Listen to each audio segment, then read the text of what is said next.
তারপরেও আপনারা সাহস কিন্তু করেছেন। তবু আমরা সাহস করে আছি, রাজনৈতিক দল এটা আমরা আত্মবিশ্বাস কি ছিল? সমাজের পাশে দাঁড়াবার, মানুষের পাশে দাঁড়াবার। আপনি কল্পনা করতে পারবেন না শৈলীকুণ্ড তাদের মেয়ে বলে খাওয়াচ্ছে যা পরিস্থিতি। একদিকে বেকার সমস্যা দিনের পর দিন চলছে, বেকার সমস্যা কিভাবে সমাধান করা যায়, বেকার তত্ত্ব বাড়ছে। তো তখন উনি একদিন সবাইকে ডেকে বললেন আমাদের যে আমরা যদি এরকম একটা যদি পার্টি করি কেমন হয়। তো এই শুরু করার পরে পরবর্তী আপনাদের অ্যাকচুয়ালি কি কর্মসূচি?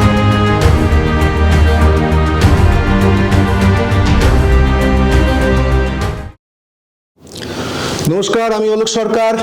এসে গেছি আমরা ওয়ান মিডিয়া অ্যান্ড এডুটেনমেন্টের তরফ থেকে এই পর্বে, এবং আজকের আলোচনার মধ্যে আমরা অবশ্যই করে এমন একজন মানুষকে পেয়েছি, কিন্তু তার পরিচয়ের আগে আজকে আমরা বলতে চাই যে আজকে গোটা ভারতবর্ষ বা গোটা পশ্চিমবঙ্গে একটা, আপনারা জানেন, বেশ কিছু রাজনৈতিক অস্থিরতা এবং রাজনৈতিকভাবে এমন কিছু প্রশ্ন মানুষের মধ্যে তৈরি হয়েছে।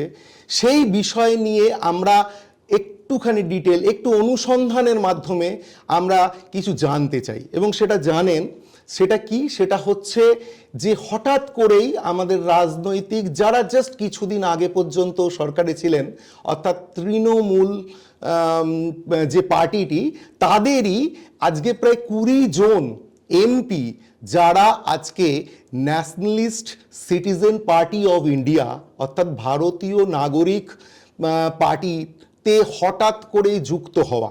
কিন্তু এই বিষয়টায় এখনো পর্যন্ত ভীষণ রকম রহস্য, এখনো পর্যন্ত মানুষের কাছে সেই অর্থে ক্ল্যারিটি নেই। এবং এই যে এনসিপিআই, এই পার্টিতে আমরা দেখেছি যে এখনো পর্যন্ত সব থেকে ইম্পর্টেন্ট যে দুটো নাম সব থেকে বেশি ঘোরাফেরা করছে, সেটা হচ্ছে এর ফাউন্ডার এবং ফর্মার প্রেসিডেন্ট মিসেস শেওলি কুন্ডু, এবং তার হাজব্যান্ড দ্যাট ইজ হচ্ছেন ডক্টর উত্তীয় কুন্ডু।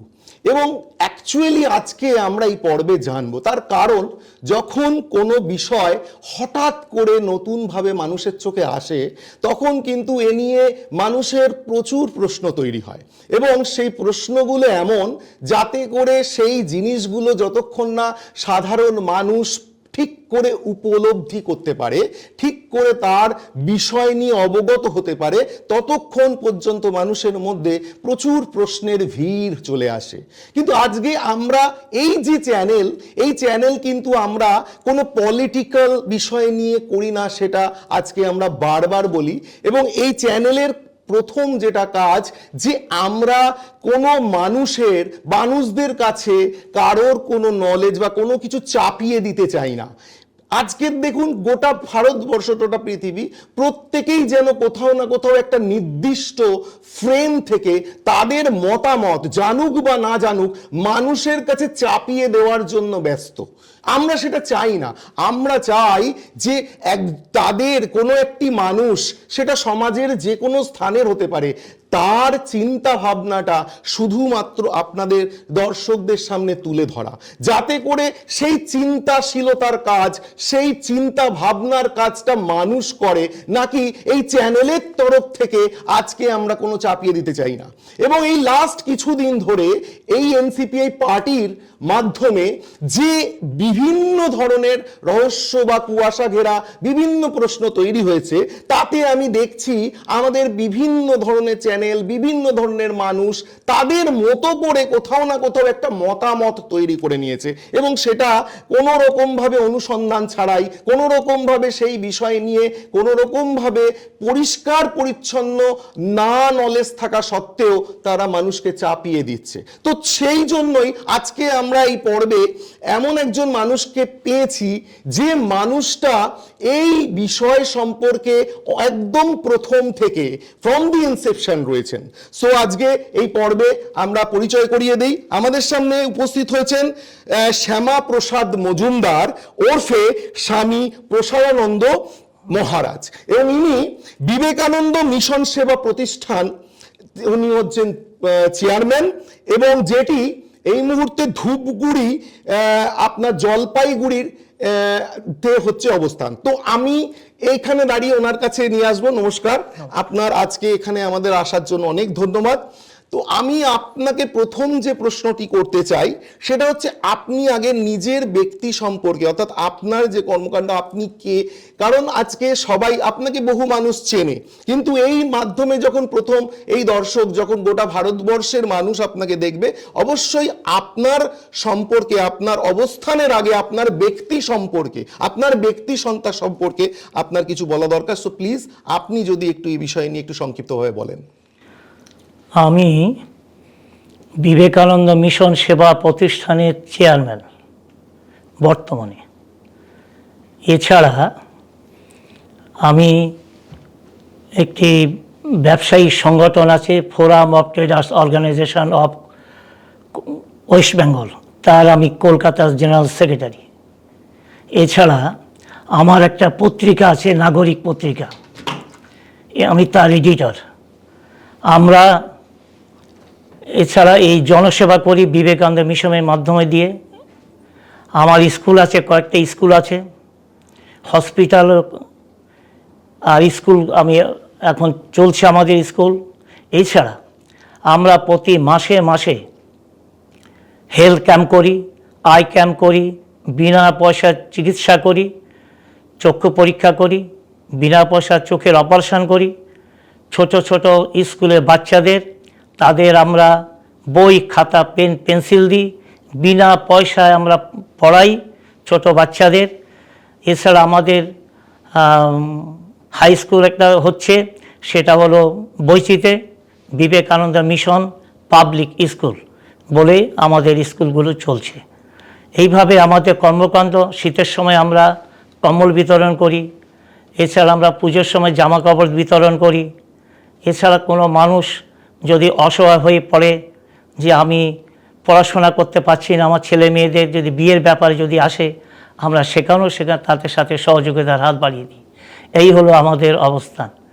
আমরা এইভাবে চলছি, বিবেকানন্দ মিশন সেবা প্রতিষ্ঠান নাম করেই আমরা চারিদিকে চলে যাচ্ছি। আমাদের চাই সমাজের মধ্যে আমরা কাজ করতে চাই, সমাজের সাথে আমরা থেকে মানুষকে সেবা দিতে চাই।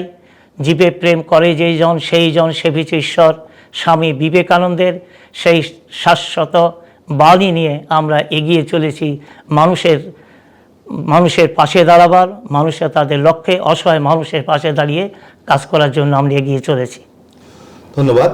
তার মানে আপনি বেসিক্যালি আপনার জীবনটা মানে অ্যাকচুয়ালি সামাজিক কর্ম এবং সমাজ সেবামূলক কাজ নিয়েই আপনি রয়েছেন। এটা আপনি অ্যাকচুয়ালি আপনার কত বছর মানে বয়স থেকে, মানে কতদিন আপনি এর মধ্যে? আমি এখানে আমার প্রায় 15 বছর হয়ে গেছে। আমি বিবেকানন্দ মিশন সেবা প্রতিষ্ঠান রেজিস্ট্রেশন করে চলেছি, এইভাবে চলছে, আমরা 15 বছর হয়ে গেছে। আচ্ছা, সুন্দর। আমরা বলেছিলাম যে ওয়ান মিডিয়া অ্যান্ড এডুটেনমেন্টের যে কর্মকাণ্ড, সেটা হচ্ছে সমাজের বিভিন্ন স্তরের মানুষ, অ্যাকচুয়ালি যাদেরকে মানুষ জানতেই পারে না। তো আমরা এরকম বিভিন্ন ব্যক্তি সমাজের, তারা হতে পারে ক্রীড়া জগৎ, তারা হতে পারে সাংস্কৃতিক জগৎ, তারা হতে পারে বা রাজনৈতিক, অরাজনৈতিক, সমাজসেবামূলক বা এই ধরনের মানুষ, যারা তাদের নিজস্ব প্রয়াস, মানে রাষ্ট্র নির্মাণে আমিও আমরা, যেটা আজকের দিনে সব থেকে ইম্পর্টেন্ট। আজ আমাদেরও ব্রত এই ওয়ান মিডিয়া অ্যান্ড এডুটেনমেন্ট, যে আমরাও রাষ্ট্র নির্মাণে কতটুকু সহযোগিতা করতে পারি, এবং তারই পুণ্যস্বরূপ হিসাবেই কিন্তু এই ধরনের বিভিন্ন মানুষ, বিভিন্ন কৃতি মানুষ, বিভিন্ন ধরনের ব্যক্তিত্বকে আমরা প্রতি পর্বে আপনাদের সামনে হাজির করব এবং জানবো তাদের ব্যক্তিত্ব, তারা কি ধরনের সমাজের কাজ করে। এবং এইটা করেই হয়তো একদিন জানা যাবে যে না, এই ধরনের বহু মানুষ সমাজের মধ্যে রয়েছে, অনামী, যাদেরকে হয়তো কেউ মানুষ জানতে পারে না, কিন্তু তারা নিরলস ভাবে তাদের জীবনের পুরো সময়টা, তাদের গোটা জীবনটাই হয়তো এইরকম ভাবে সমাজকে, দেশকে তারা দিচ্ছে। সো অসংখ্য ধন্যবাদ। তো আপনি এই এনসিপিআই এই পার্টিটার সঙ্গে আপনি ঠিক কিভাবে বা কতদিন যুক্ত? আমি মাননীয় কুণ্ডুবাবুর সাথে অনেক দিন থেকে আমার যোগাযোগ, এই এনজিও নিয়েই ওনার সাথে আমার যোগাযোগ। আমি এই এনজিও যখন করি, ওনার কাছে যাই, উনি আমাকে পরামর্শ দেয় যে এইভাবে কাজ করলে ভালো হয়, এইভাবে কাজ করলে ভালো হয়। সেই থেকে একটা আন্তরিকতা, একটা হৃদ্রতা ওনার সাথে আমাদের জমে উঠেছে। আচ্ছা, এটা কত বছর ধরে? এটা প্রায় তাও 15-20 বছর, 15-16 বছর হয়ে গেছে। 15-16 বছর। তার মানে 15-16 বছর ধরে উত্তীয় কুণ্ডু ইনি অ্যাকচুয়ালি বা এই বিভিন্ন সমাজ সেবামূলক কাজের সাথে যুক্ত, এবং তারই আকর্ষণে আপনি অ্যাকচুয়ালি তার কাছে উপস্থিত হয়েছিলেন। আমার কথা বলি তাহলে। উত্তরীয় কুণ্ডু শিক্ষাবিদ, রাজনীতিবিদ, অর্থবিদ, সাহিত্যিক এবং অঙ্কে তার ডক্টরেট আছে, পারদর্শী, বক্তৃতায় সুন্দরভাবে বক্তব্য রাখেন এবং মানুষের পাশে দাঁড়াবার ওনার যে মন প্রাণ আন্তরিকতা, এটা আমি দেখেছি প্রত্যেক সময় যখনই যেতাম, ভিড়, অফিসের মধ্যে ভিড়, ওনার কাছে ভিড়, পরপর দলে দলে সবাই আসতো, ওনার কাছ থেকে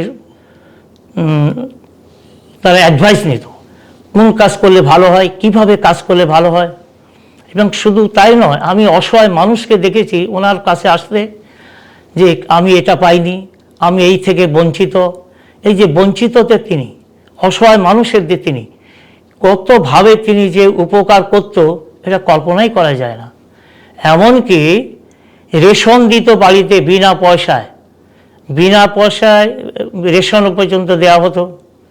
এইসব এক হোমিওপ্যাথিক ওষুধ বিনা পয়সায় ডাক্তার দেখিয়ে ওষুধ দিত। এছাড়া বই পুস্তক, যারা পড়তে পারে না বই পুস্তক দিত। শুধু তাই নয়, যারা পড়তে পারে না, অসহায় আছে, এইরকম অনেক ছেলে মেয়েদের নিজের কাছে রেখে তিনি পড়াতো, নিজের ছেলে মেয়ে মনে করে এরকমভাবে তিনি পড়াতো।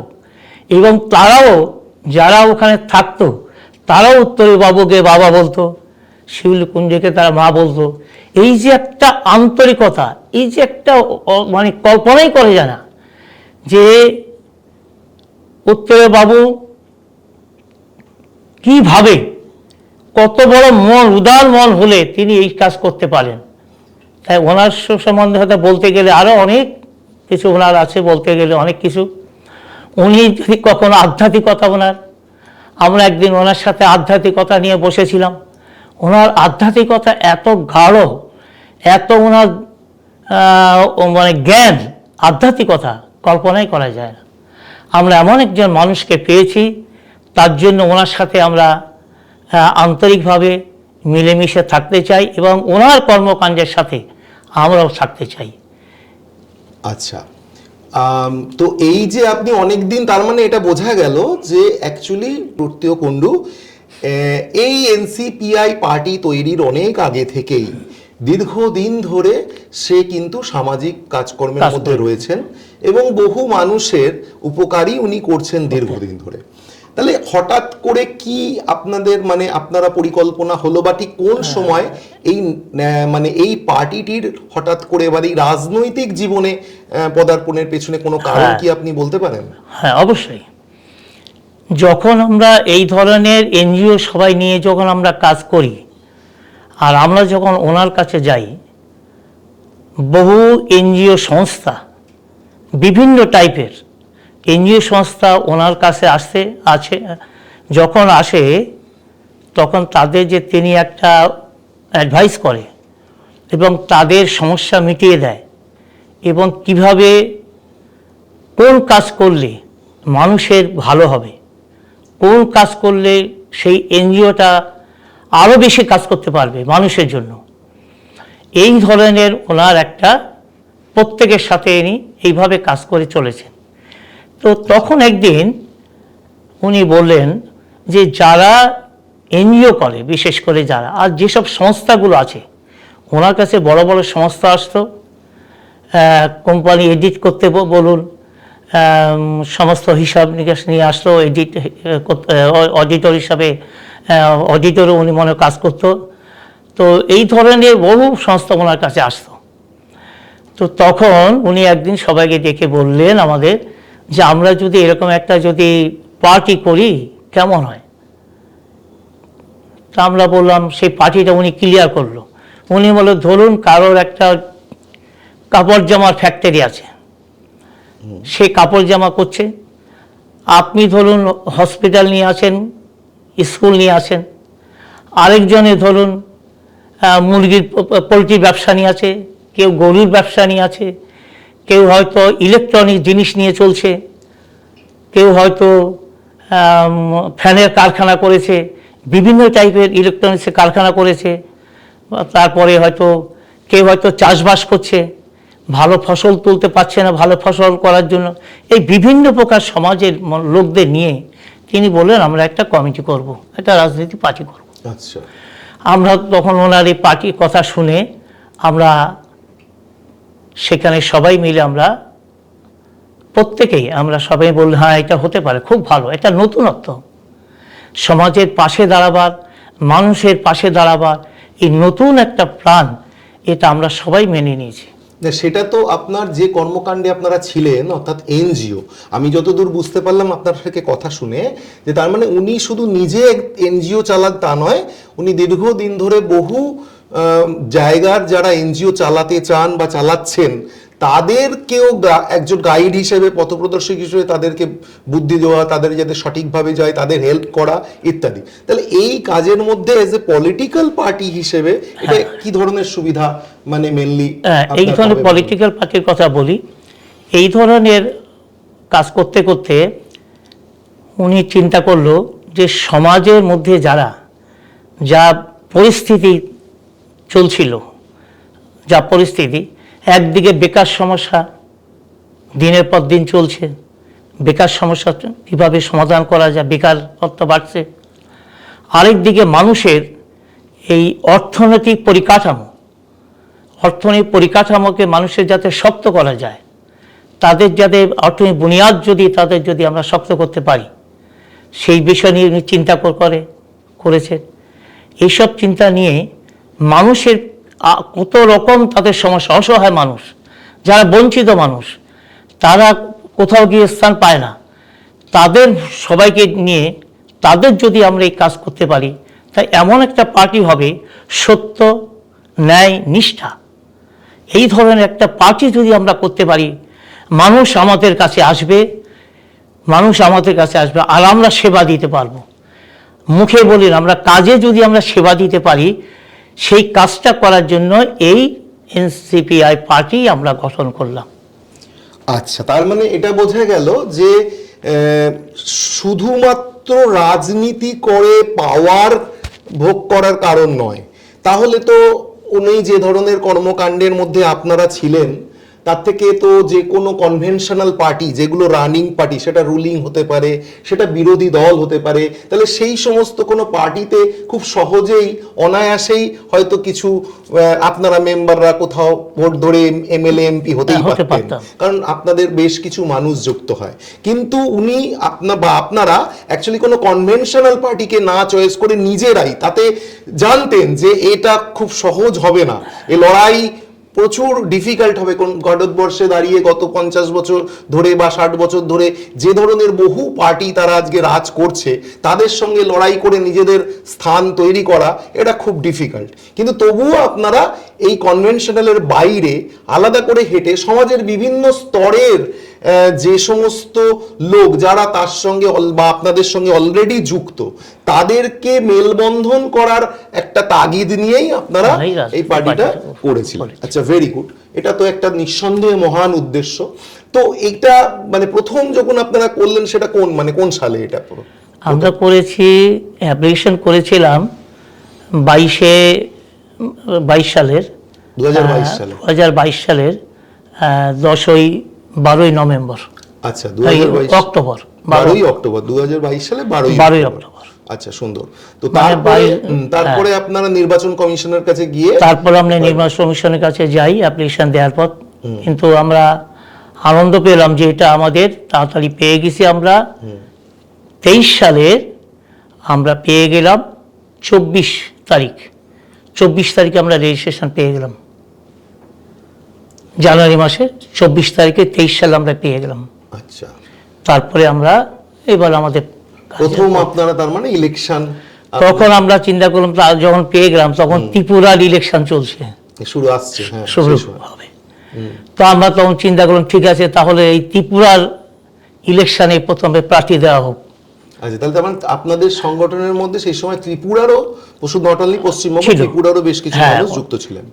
এই যে আমরা যে এনজিওর কাজটা করতাম, শুধু যে পশ্চিমবঙ্গ বলে না, বিভিন্ন জায়গার থেকেও আসতো, বুঝছেন, ওনার কাছে। তার মানে গত 20-25 বছর ধরে আপনারা যে কাজকর্ম করেছেন তাতে বিভিন্ন মানুষ যারা উপকৃত হয়েছে বা এ করেছেন, তারা তাদের প্রচ্ছন্ন বা প্রত্যক্ষ বা পরোক্ষভাবে তাদের সমর্থন আপনাদের ছিল এবং সেটাই আপনাদের আত্মবিশ্বাস ছিল।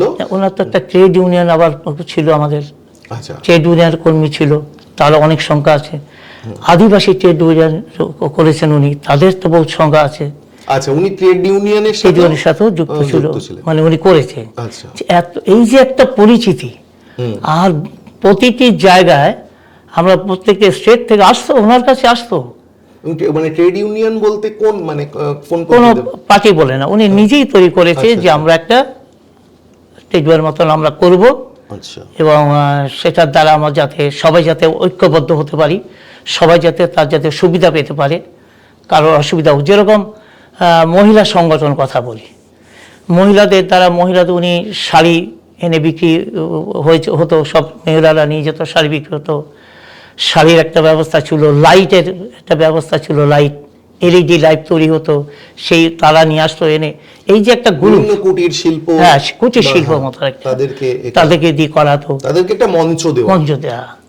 এই যে একটা এই ধরনের একটা কাজ আপনি দেখুন, এতগুলো যে এই যে আমরা যা এতগুলো কথা বললাম, আপনি দেখুন প্রতিটি কথার মধ্যে এবং সততা আমরা ঠিক সেইভাবে, মানে আমরা যদি কেউই যদি অনুসন্ধান করে তাহলে এগুলোর অবশ্যই করে প্রত্যক্ষ প্রমাণ সমাজের বিভিন্ন স্তরে নিশ্চয়ই খুঁজে পাওয়া যাবে, এবং সেটা তো অবশ্যই সময় বলবে। এবং আজকে সেইটাই নিয়ে বিষয়, এবং আমার যতদূর ধারণা কিন্তু উনি পিছনেই একজন মানুষ হিসেবে, কিন্তু এখানে প্রথম সভাপতি বা প্রেসিডেন্ট হিসেবে বোধহয় মিসেস শিউলি কুন্ডু প্রথম সভাপতি হিসাবে মাননীয়া শিউলি কুন্ডু ফাউন্ডার প্রেসিডেন্ট।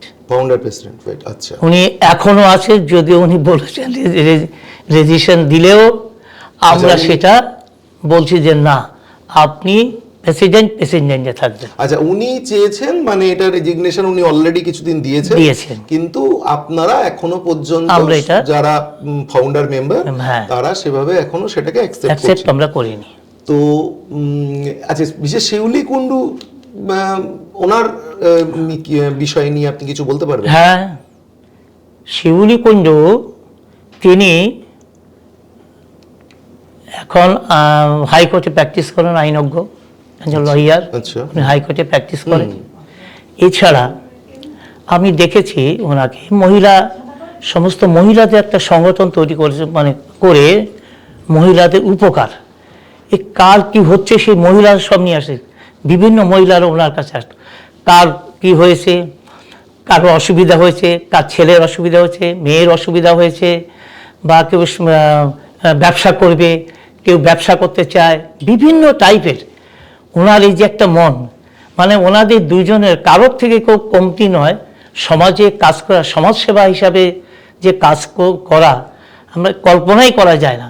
আমি এমন একটা ফ্যামিলি দেখিনি যেখানে নিজেদের কিভাবে হবে না হবে, কি হবে না হবে সেটা না দেখে মানুষের জন্য কি করতে পারি, এই যে একটা অন্তর, এই যে একটা প্রাণ, এই যে একটা আন্তরিকতা, ভালোবাসা। আমি দেখেছি যে যারা বিধর্মী যারা আছে তাদের কথাও বলি, তাদের আপনি কল্পনা করতে পারবেন না শিউলি কুন্ডু তাদের মেয়ে বলে খাওয়াচ্ছে। এই যে একটা আন্তরিকতা, এই যে একটা প্রেম ভালোবাসা, অন্য জাতির মধ্যে গিয়েও তাদের নিজে মুখে খাইয়ে দিচ্ছে, বুঝলেন? যে এটা কল্পনাই করা যায় না যে একটা মানুষ কিভাবে তার মানে মানুষটাই সর্বোপরি, মানুষটা সর্বোপরি। কোনো একটা বিশেষ মতামত বা এরকম বিষয় নয়, অর্থাৎ কোনো চাপিয়ে দেয় না, মানুষের কি যে রকম ভাবেই উপকার করা দরকার ঠিক সেভাবেই ওনারা বা আপনারা কাজের মধ্যে যুক্ত ছিলেন। তো প্রথম যখন আপনারা এটা করলেন তখন মোটামুটি কতজন সদস্য ছিল, মানে একজন ওয়ার্কিং কমিটিতে কতজন? আমরা ওয়ার্কিং কমিটিতে আমরা তাও প্রায় 15-20 জনের মতো, মানে 12-13 জনের মতো হবে। তারপর আস্তে হয়তো বেড়েছে কিনা, আস্তে আস্তে আসছে। এবং সেখানে তো আমরা শুনেছি ত্রিপুরারও একজন আছে, স্থায়ী ছিলেন, কয়েকজন আমাদের ছিল, কিন্তু তারপরে তো পঞ্চায়েত ইলেকশন আমরা এখানে প্রার্থী দিলাম। আচ্ছা, কতগুলো জায়গায় প্রার্থী দিয়েছিলেন? আমার ঠিক মনে নেই, তবে বেশ কয়েকটা জায়গা আমরা দিয়েছিলাম, ভালো রেজাল্ট করেছিল। হ্যাঁ, ভালো রেজাল্টও করেছিল। কিন্তু ত্রিপুরায় তো সম্ভবত খুব একটা সুবিধা হয়নি, কিন্তু আমরা একটা পরিচিত হয়েছি, এটা আমরা বলতে পারি যে আমরা একটা রাজনৈতিক দল হিসাবে আমরা পরিচিত হয়েছি। আচ্ছা, এটা আমরা বলতে পারি। তো এর পরে যখন আপনারা ইলেকশন 2023-এ করলেন বা পরবর্তীকালে আপনারা পঞ্চায়েত ভোটে পশ্চিমবঙ্গেতেও আপনারা বেশ কিছু প্রার্থী দিলেন, কিন্তু তার মানে সেইটা যখন মানে অবশ্যই একটা নতুন পার্টির পক্ষে তো হঠাৎ করে এই কনভেনশনালের বাইরে গিয়ে সম্ভব নয় একটা ভালো রেজাল্ট করা, কিন্তু আপনারা শুরু করে দিয়েছিলেন। তো এই শুরু করার পরে পরবর্তী আপনাদের অ্যাকচুয়ালি কি কর্মসূচি, মানে আপনাদের ভবিষ্যৎ কর্মসূচিটা ঠিক কি ছিল? আমরা এই পার্টি যখন করেছি নিশ্চয়ই আমাদের মধ্যে একটা চিন্তা ভাবনা আমাদের নিশ্চয়ই ছিল, আছে, যে আমরা এটাকে স্প্রেড করব, বড় করে স্প্রেড করব, মানুষের দরবারে নিয়ে যাব, মানুষের কাছে নিয়ে যাব, যে আমরা কিভাবে কি করতে চাই সেটা নিয়ে তাদেরকে বলা বা কোনো জায়গায় সভা করে বলা, সেভাবে আমাদের একটা পরিচিতি বা মানুষদের কাছে যদি আমরা এটা না করি তাহলে তো আর একটা রাজনৈতিক দল নিতে পারি না। মানে ভোটের পরেও, ইলেকশনের পরেও কি আপনাদের এই ধরনের মানে রাজনৈতিক সেই অর্থে সামাজিক কর্মসূচিতে ছিল? ভোটের পরেও আমাদের কর্মসূচি, মিটিং মিছিল বা এই জাতীয় কোনো প্রোগ্রাম? আমরা এই জাতীয় কোনো প্রোগ্রাম না করলেও আমরা কয়েকটা প্রোগ্রাম আমরা ওই ইয়েতে করেছি, আমাদের ওই হেড অফিসার ওখানে করেছি আমরা। আচ্ছা, মানে হাওড়া জগাছাতে যেখানে আচ্ছা, রেজিস্টার্ড পার্টির রেজিস্টার্ড অফিস হচ্ছে ওই জায়গায় আমরা ওখানেই করেছি। আচ্ছা, একটা কথা কি জানেন, আজকে আপনি বলতে পারেন তাহলে বিধানসভায় কেন আমরা প্রার্থী দিলাম না, তাই তো? এটা সবাই বলবে যে আপনারা কেন দিলেন না, প্রশ্নটা ছিলই বা বলবেন।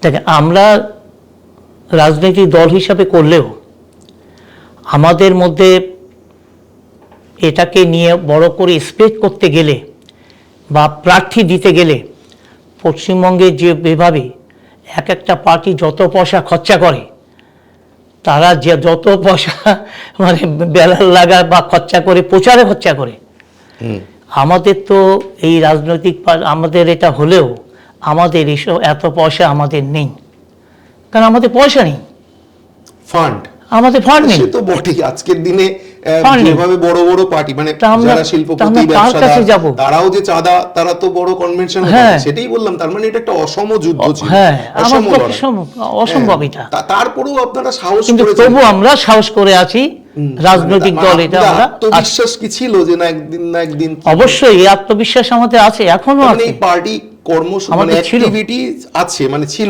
এখনো চিন্তা ভাবনা ছিল? হ্যাঁ, আমাদের চিন্তা ভাবনা ছিল, বড় চিন্তা ভাবনা রয়েছে। পরবর্তীকালে আমাদের কি সদস্য বা মানুষের সংখ্যা কিছু বেড়েছে নাকি সেই অর্থে? আমাদের সদস্য সংখ্যা এখন 2 লক্ষ হবে।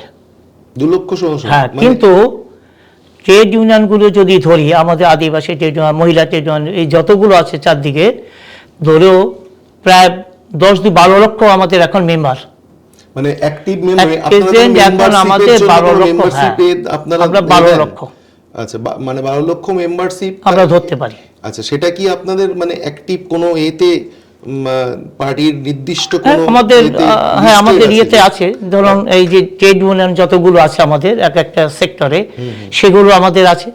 আর আমাদের এমনি যে 2 লক্ষ আছে অলরেডি, এখন তো সব মেম্বার হওয়ার মতো চলছে। 12 লক্ষ যদি মেম্বার বলেন, তাহলে তো একটা বিরাট হ্যাঁ সংখ্যা। বিরাট সংখ্যা, আমরা এটাকে চাইছি মানে 20 লক্ষ তাহলে কি- করতে না, আরো কিন্তু- বেশি কিন্তু করবো। আপনারা কোনো প্রত্যেক মেম্বারের থেকে কোনো চাঁদা আমরা সেইভাবে- এখনো কোনো চাঁদা আমরা নিই না। আচ্ছা, সদস্য হিসাবে কোনো কোনো আপনারা চাঁদা এখনো membership নেওয়া fees হয় না। দেন? আচ্ছা, না হলে তো আমার মনে হয় 5 টাকা করে করলেও একটা অনেক প্রতি হবে, বছরে হ্যাঁ। একটা বিরাট টাকা উঠতে হ্যাঁ পারে। সেটা কিন্তু সেটা আপনারা আমাদের করেন না। কমিটি বসবে, আলোচনা সাপেক্ষ হবে। মানে সবে মাত্র 2-2.5 সবেমাত্র বছর হলো, হ্যাঁ। ধরে এরকম ভাবনা চিন্তা চলছে কিন্তু। হ্যাঁ আলোচনা তাহলে হবে। হঠাৎ করে মানে তো সে যেখানে একটা অনামি, এটা আপনাদের কি রকম হঠাৎ করে যে আপনারা যখন জানলেন বা বুঝলেন, বা এ বিষয়ে নিয়ে আপনি কিছু বলতে পারবেন বা আলোকিত করতে পারবেন দর্শকের কাছে, যে হঠাৎ করেই এমন কি ঘটলো যে একেবারে তৃণমূল থেকে ভেঙে একেবারে 20 জন এমপি, যেটা আজকের দিনে দর্শক বন্ধুরা আপনারা অলরেডি জানতে পেরেছেন, যেখানে দাঁড়িয়ে যে পার্টিটার এক্ষুনি আমরা যতগুলো কথা শুনলাম, তাতে করে যেটা নিয়ে আজকে কোনো মানুষ হয়তো এর আগে তার নামও পর্যন্ত জানতো না, কিন্তু লাস্ট এই 15 দিনের মধ্যে অন্তত এটা বোঝা গেছে, যেটা আজকের দিনে এনডিএ, আপনারা তো এনডিএ আমাদের আমরা এনডিএ সমর্থক। আচ্ছা, প্রথম থেকেই আপনারা প্রথম থেকে NDA কে আমরা support NDA করেন সমর্থক। সবাই। এবং আপনাদের যে ভাবধারা সেটা আপনারা এনডিএ সঙ্গে সরকারের আমরা যে সাথে নীতি, আমরা সেই নীতির আছে, সাথে আমরা আপনারা একমত। ম্যাচ করেছেন এবং সেটাকে সাপোর্ট করেন।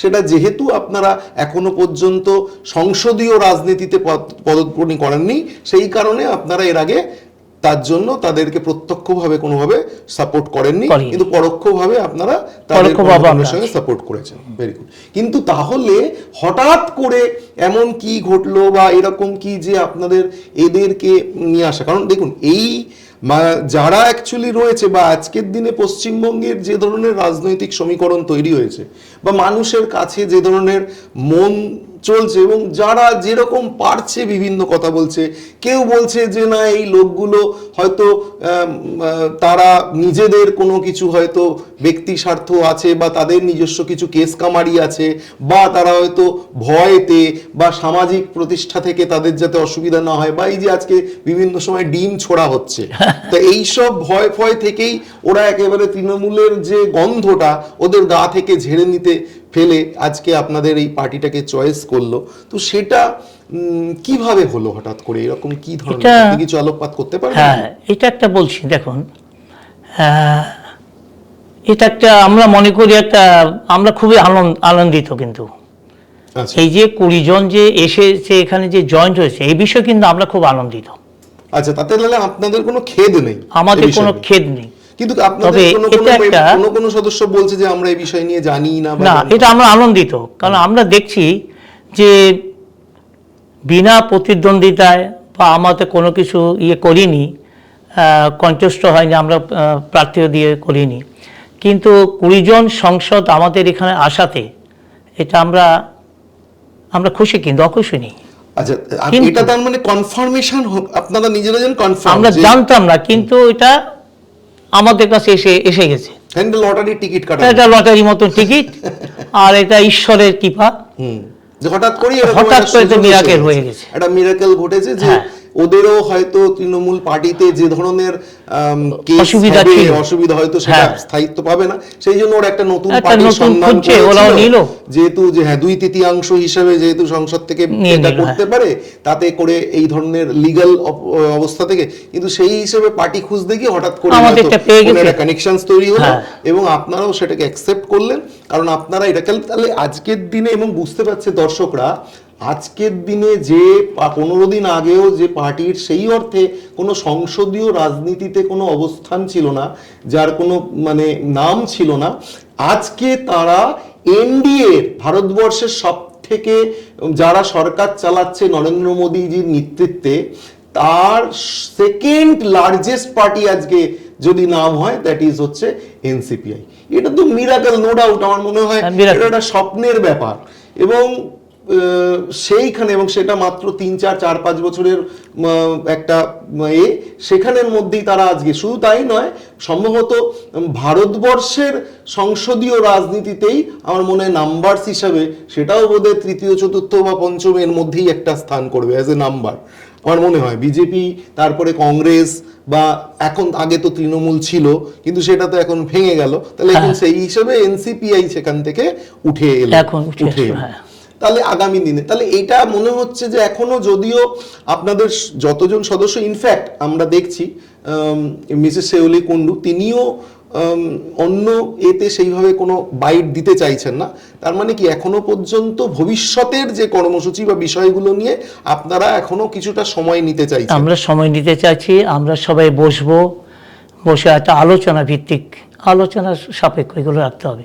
আলোচনায় যেটা উঠে আসবে সেভাবে আমরা এগোবো, তবে আমরা এগোবো। আমরা এনাদের চিনি, আমরা বছর আমরাও গত 5-6 বছর ধরে এনাদের চিনি। আচ্ছা। এবং মিসেস শেওলি কুন্ডু আমরা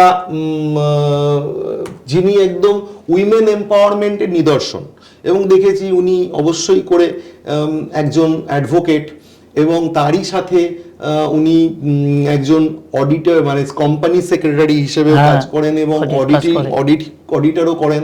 বিভিন্ন এনজিও, সমাজসেবী সংগঠন, মহিলা সংগঠনের সাথে যুক্ত।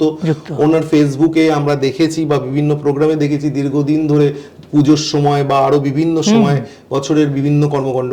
এবং আমার মনে হয়েছে যে সকাল 7টা থেকে রাত্রির 1টা, 1:30, 2টো পর্যন্ত মানে উনি কাজ করেন।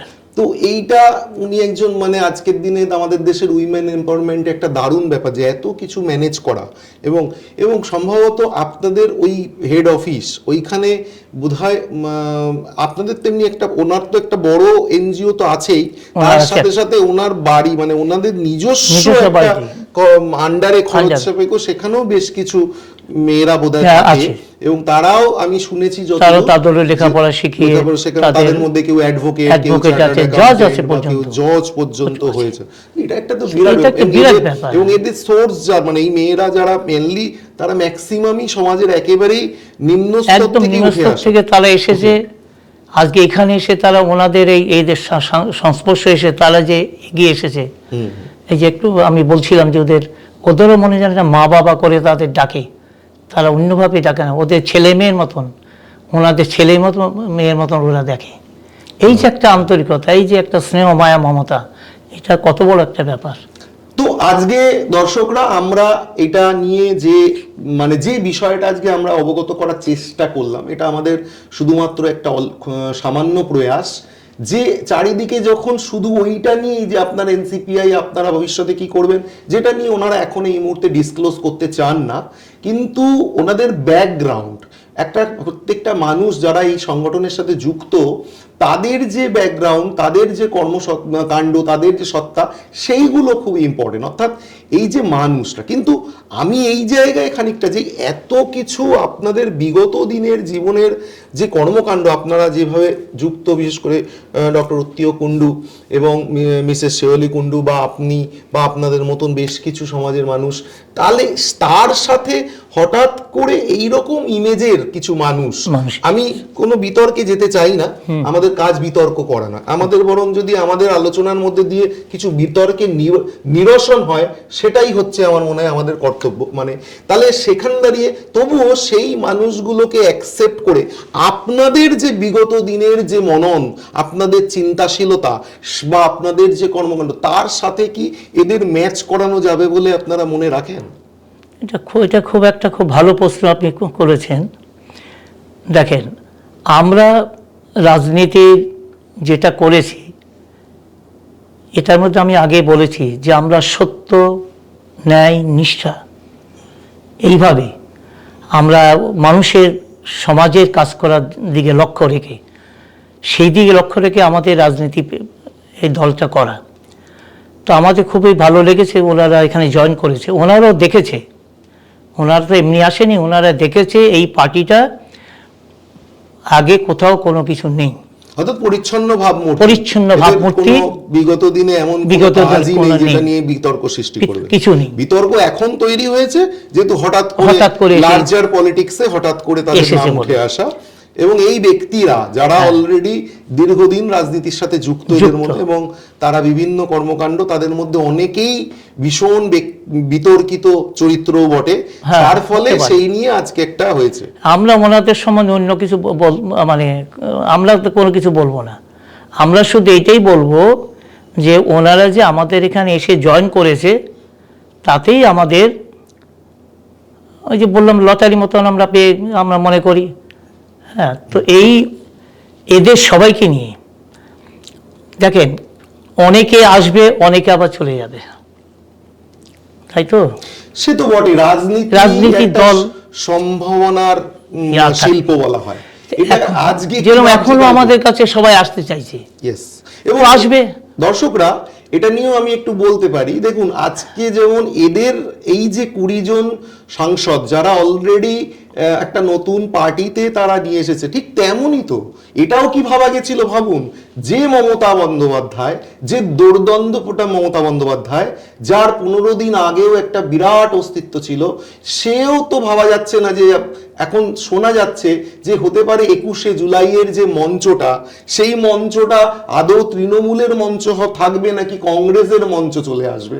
তাহলে এটা তো রাজনীতি, এটা তো ভাবাই যায় না যে দল ছেড়ে, যদি এটা সত্যিই হয়, যদিও এটা এখনো পর্যন্ত হাইপোথেটিক্যাল কোয়েশ্চেন্স, আদৌ সেটা কি হবে, কিন্তু তার মানে এটা বোঝা যায়, উপলব্ধি করা যায়, তাহলে যেটা নিয়ে প্রায় মানুষ ভাবে না, যে মমতা বন্দ্যোপাধ্যায় কংগ্রেস ছেড়ে একদিন চলে এসেছেন, সেইখানে আবার তিনি আবার ভাবতে পারেন বা আসতে পারেন কংগ্রেসে ফিরে যাওয়া।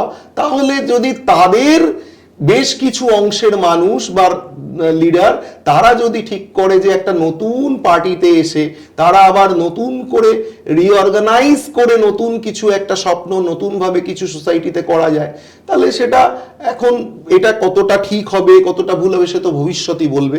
কিন্তু এটা থেকে আমরা এটুকু বুঝতে পারছি যে সত্যি রাজনীতি একটা সম্ভাবনার শিল্প, যে কোনো সময় যে কোনো ঘটতে পারে, এবং আমরা অবশ্যই করে পরবর্তী সময়ের জন্য অপেক্ষা রাখবো, এবং আমরা চেষ্টা করব আগামী দিনেও এরকম ধরনের বহু মানুষ, কৃতি মানুষ, এবং আমরা বলেছি যে শুধুমাত্র রাজনীতি নয়, আমরা রাজনীতির বাইরেও বিভিন্ন সামাজিক কর্মী, ক্রীড়া জগৎ, শিল্প জগৎ, সাংস্কৃতিক জগতের বহু মানুষ, এমনও হতে পারে গ্রামের একেবারে অনামী একটি মানুষ যে একটা হয়তো চাষ করে যেখানে নাকি হয় না সেখানে অসাধ্য সাধন, এবং আপনারা দেখবেন এই চ্যানেলে সেই ইন্টারেস্টিং অনেক কিছু। তাহলে অবশ্যই সাবস্ক্রিপশন করতে ভুলবেন না, যাতে করে আমি দায়িত্ব নিয়ে বলতে পারি আপনারা অনেক অনেক অজানা জিনিস, অনেক অনেক অজানা তথ্য, যেটা কিন্তু লার্জার পলিটিক্সে, যেখানে নাকি সমস্ত চ্যানেল বা আদার্সরা, যেখানে নাকি তাদের ভাবধারা শুধুমাত্র প্রত্যেকের উপরে চাপিয়ে দিতে ব্যস্ত,